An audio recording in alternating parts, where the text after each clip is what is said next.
episode of The 2 Count. I'm going to just start off this episode by doing a little bit of this. Austin Aries, if you're watching, feel free to screenshot now. Anyway, so I know you're not used to seeing a couple faces on the screen, so let me start it off. Obviously, I am your boy Charlie.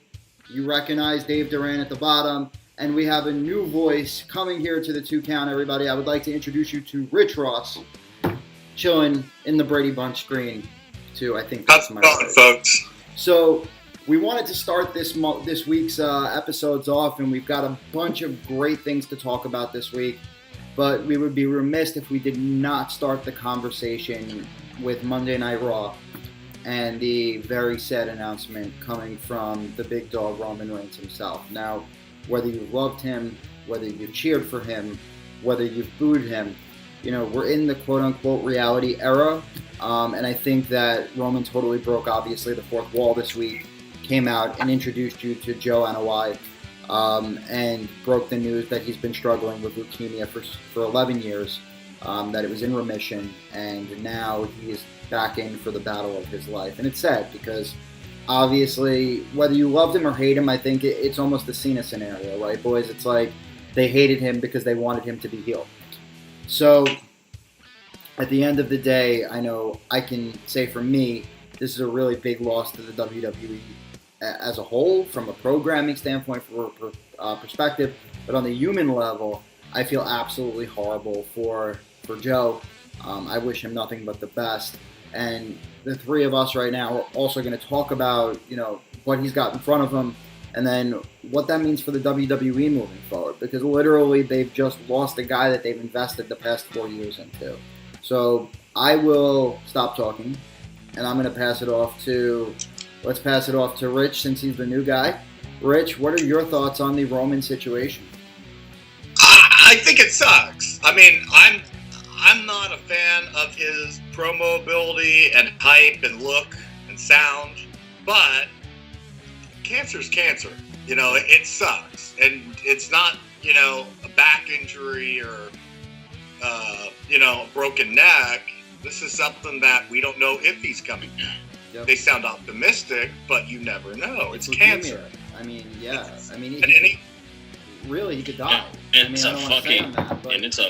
the worst cancer you can fucking get, dude. Yeah. Yeah, leukemia. And it's in your fucking blood. And it gives them an option. I think it's going to sound shitty, but I think it gives people, if he does come back, something to either love him for because they can relate to him because he came across as human, or he can come back with a new look, new sound, new everything that people don't like. He doesn't have to be a heel, even though he should, because his whole family have been heels in the WWE one way or another. Yep. You know, that was the one kind of thing, like, I remember hearing about from, I think it was Haku. And Haku was saying, like, we trained them to know how to be heels. Yep. And it's like, the kid can learn.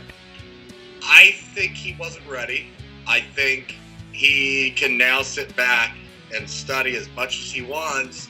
Because he can be that baby face, right? Yep. But he can really sit and learn how to be the heel. Like, he can be the big dog now. Go back, learn a whole bunch of new tricks, and come back better than ever. Yeah. If it's not as bad as they think it is. So. Well, I think he needed a breather from programming to begin with. Agreed. Shitty reason for him to get that breather. Yeah. You know, obviously you never want someone to have cancer. I think from a programming perspective, though, it forces WWE to do something that they didn't have to do with Roman there. It forces them to have to look at who else they have within their roster that they can elevate. Yeah. Because WWE is best when there isn't one guy.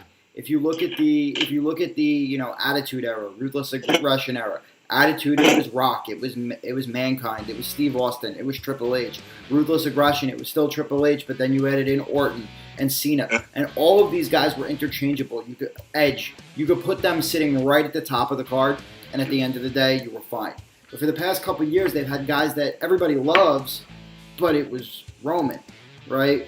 So I think now you're looking at is a scenario where they have to. That's the major key here. The major key is that WWE has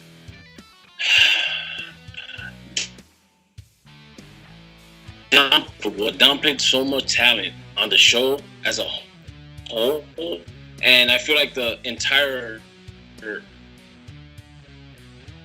anything that WWE puts out on Monday Night Raw is from to end Roman Reigns. Yep. On 2 matches, he's in 3 segments. You know, someone wants to see that. Yeah. That's the reason. The reason Oversaturation. is because oversaturation. It's not because people don't like him. It's not because he doesn't have the talent. His Dave, I think you need better Wi-Fi. The best I've ever seen was him. Huh? I think you need better Wi-Fi. You're breaking up. Yeah, you're breaking up a little bit, and it's fine because we're real. We don't give a shit. You know, whatever. Just letting you know your Wi-Fi's garbage. I'm not it. Yeah, no, I don't know why. Like, it sounds like shit on my fucking headphones. But, I don't know, man. I just feel like, look, I feel sorry that he has to go through this battle. It's not the first time he goes through it. I hope that he, he gets this shit over with. That shit doesn't come back to bite him in the ass. But all you gotta think about is him as a human being. You know, we could talk shit about, hey, Roman, saturating the product or whatever you want to say about him. But at the end of the day, you gotta think about it as if he, you want to think the worst, because once you hear cancer, you automatically say, God damn, this person might not make it back. Yep.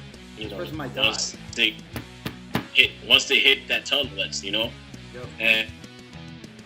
And you just got to think about his family and his daughter, and it sucks. It sucks for someone that has the potential to be so great. And I know I knock Roman Reigns. I always say how WWE always oversaturates Roman Reigns from every WrestleMania, every pay-per-view has to do with Roman Reigns some way, somehow. And I just feel, I don't know, man. It's weird, man. I don't even know. I'm at a loss of words because I don't know how to explain what I feel towards that. But at the same time, creatively, yeah, like I don't want him to be gone because of the cancer. I wish she was gone sooner. Like they could have done like an Austin angle where they crash or they hit, where they fucking hit him with a car. Take him off TV for fucking 8 months, and let's see how much these people are gonna fucking, you know what I mean? Yeah. But I got it when you said yes. Yes, I got the gist of it too.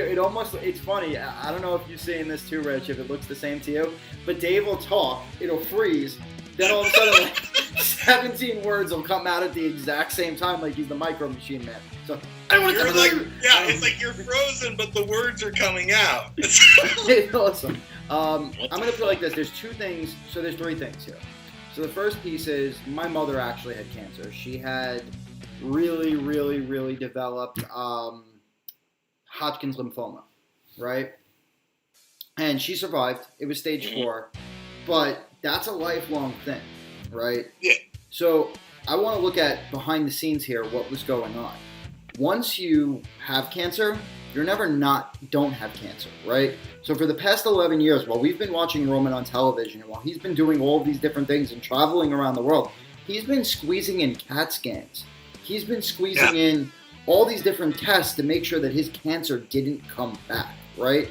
Because once it comes there was back, an inner circle that knew about it, from what I understand. So kind of the McMahons and Triple H were aware. Yep. But like, it didn't seem like, from what I understand, Rollins, Ambrose, anyone on the roster really knew about it. No, I don't think they didn't want to pity him. Dan Bryan going in for the that pod thing he does. Yep. Until way later, but he was doing it everywhere he was going. So I mean, that's the first piece of it. The second piece of it is we've actually learned a couple of interesting things about the behind the scenes, as Rich just alluded to too. We've actually learned some behind the scenes things. Like, I didn't know who the locker room leaders were now, right? Back in the day, obviously, we all knew Taker was the locker room leader, right? Yeah. But because of the chaos of WWE over the past couple of years, like, I didn't know that the three guys leading the locker room right now are Roman, Seth, and Finn. Who knew, right? Finn's only been there for a few short years, and he had that injury gap. Seth, I could see leading the locker room, and Roman would make sense because, you know, they're best friends. But anybody you talk to says Roman Reigns or Joe is the nicest guy in the world. He goes out of his way to help everybody. He's a different type of leader than, let's say, a guy like The Undertaker was, right? Where he's much more embracing. He's much more like I heard a story the other day. I don't know if you saw this. Aleister Black actually broke character and wrote a really long essay about the first time he toured with Roman Reigns. Did you guys see this? No, but I will say that Aleister Black breaks character every time he smiles. That's true. This is true. No, but for him to actually speak out on something, and he's very classic. He's very retro. So he was actually going and, like, let's say for argument's sake, after the tour, the boys left their locker room messy because he was the new guy on the tour. He would go and clean the locker rooms every single day, right? And Roman came up to him and said something along the lines of, "Guy, are you a star, or are you like, you know, the guy that cleans the locker rooms? Like, perception is about what you show and what you do. And right now you're showing people that you're cleaning locker rooms. Like, you need to show people who you are, right?" And you have to think about that. That Roman didn't have to do that. Roman could have, like, all right, this is easy. You got a guy cleaning the locker rooms, right? But he instead said, no, stand up for yourself, do your thing. And that's kind of, it gives you a little hint into Roman Reigns' character and who he was over the couple of years. It also breaks into, now there's a giant void, right? Who is now the locker room leader? Who steps up in Roman's place? Not only from a perspective of storyline, but who's that guy that's, you know, walking all these new NXT guys through the process? Who's the guy that's managing the locker room and making sure that everything's okay? So there's more than just the void of Roman Reigns on television. There's a giant locker to fill in terms of the guy that's actually leading the story or leading the behind-the-scenes efforts. I agree, but I would assume Triple H would step in and be that person. You think so? Well, I mean, if you think about it, the majority of the roster now, which is a good thing and why the shows are so good, is that they're NXT talent. Yep. So they're already used to Hunter. Yep. So they can just show up and they're kind of used to the orders that he's going to direct. Plus, you got Seth Rollins there. Yep. And Drew McIntyre might be new on TV right now, but he's no slouch himself. That's true. Drew could step up. Dolph could step up, but I don't think Dolph's that type of guy. Dolph should have stepped up a long time ago. Ambrose likes to be by himself. That's on camera and off camera. So I'm not even trying to say Ambrose. He should step up, man. No, fucking WWE doesn't do nothing. That's not how Ambrose is. Anything I've seen about Dan Ambrose is his character is actually him on, like, amplified time. No, I mean they don't. Did I say Ambrose? Yeah. Yeah. I meant Ziggler. I don't know why they don't give that chance to Ziggler. Because he lost that chance. There could be so much more. Well, plus the last couple of weeks we've had Shawn Michaels there, and from what I understand, I don't remember where I saw this, but there's video of them talking about Triple H's transition into office and how it's like, the pressure's weighing down on him, so they would fly in his friends to kind of keep him safe. So, in his head. So they bring in like Scott Hall, Shawn Michaels, Kevin Nash, X-Pac from time to time, one by one, not all of them. But I wouldn't be surprised if there's a void if they bring some people in just for, hey, ask the legend this or that, and they'll kind of guide the locker rooms. So I think they're in a lot better place than what we were talking before we start recording about the Ruthless Aggression era, where if someone wasn't there to be a locker room leader, they can fly anyone in from anywhere. They'll pay Austin $10,000 to just talk to the talent for the night or whatever. Yep.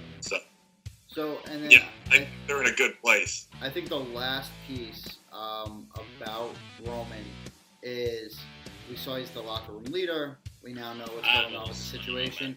But what's the backlog effect now of all of the other things that were going on in WWE programming?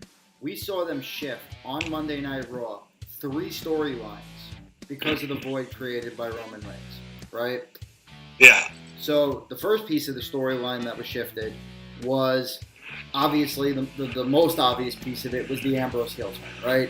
It's all been said that was going to happen, but it was going to happen much later than it actually did happen. They were going to milk that Shield money a little bit more. I mean, come on. The Shield was around for 3 weeks. I got 3 T-shirts. I mean, literally, they were going to milk that Shield money as long as they possibly could. But with Roman gone, it makes sense that they broke up the Shield, and I'll tell you why. Roman was the reason that Dean reconnected with Seth to begin with. Correct. So now all Dean, and I can imagine very simply Dean cutting a promo saying, I never liked you, I never trusted you, I did it for Roman. Yeah. Right? So that's the first major shift in the storyline. You now have Dean Ambrose versus heel. That major gap in the card is going to be filled by a feud between Dean and Seth, which I think is going to be bonkers because it's the first time since Dean came up that we get to watch him cut real promos like Jon Moxley is capable of. Yeah. Or should I say John Good? I always think of him as Mox, right? But this is the first time WWE is going to get Mox, which I think is absolutely insane, and I'm excited about it. The next piece of it is, and this makes sense too, you watched an Elias FaceTime. Now, the crowd has been cheering for Elias for a long time. It's inevitable. You're now going to have a program between Elias and Corbin, which also, thank God, because now I do not have to watch. I don't understand. Why is he wrestling? Who, Corbin? Yeah. Because he's still a wrestler. Okay, but why fucking make him a general manager? Because they have it didn't make sense to begin with. I'm like, they had it's creative had nothing for him, but they see talent in him because he's a former football player. I'm not a general manager. I don't want to see. What? For me, you understand what I'm saying? Like, yeah, I mean, for me, it feels like the Elias thing to me is like at least he's going to be wrestling different people. Yep. You know, instead of Apollo or Finn Balor, we're going to see him against at least Corbin doing something different. Yeah, and he's going to fight Corbin for a little while, and at least it takes Balor away from Corbin, which we were all getting sick of seeing.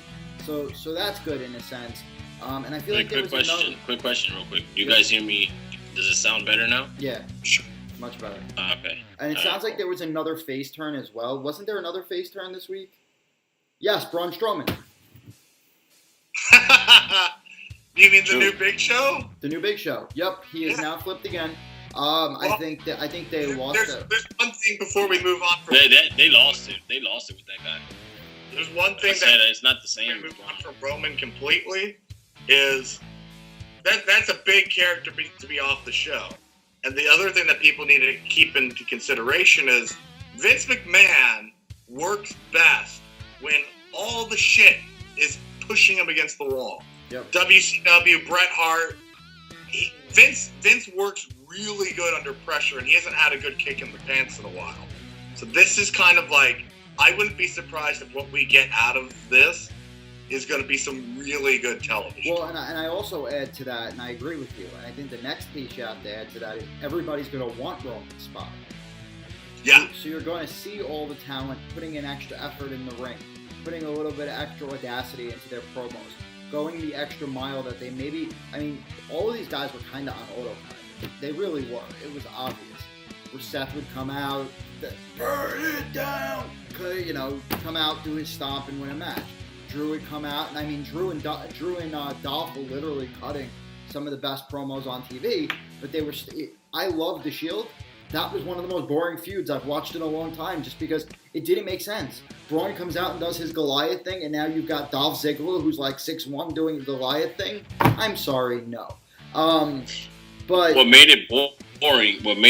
Listen, it was interesting because I guess the way that WWE was gonna do it, some way somehow they were gonna turn Dean Ambrose. Yep. Yeah, it's clear. Yeah, it was just gonna be where. Yeah. Or when. Matter of when or where. But dude, I think that they good ass promos. Their pronouns, pal. Oh, goddamn. Ziggler, goddamn, pal. Pronouns.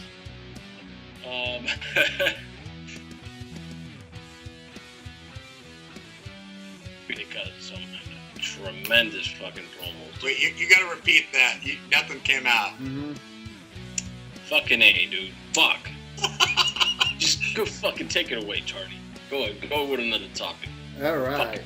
Well, I think I could speak for all of us, and we're going to end this video now, and there's obviously a lot more for us to discuss, so you will see us back here on the 2 count very shortly, but I'm going to end with my typical ending monologue here.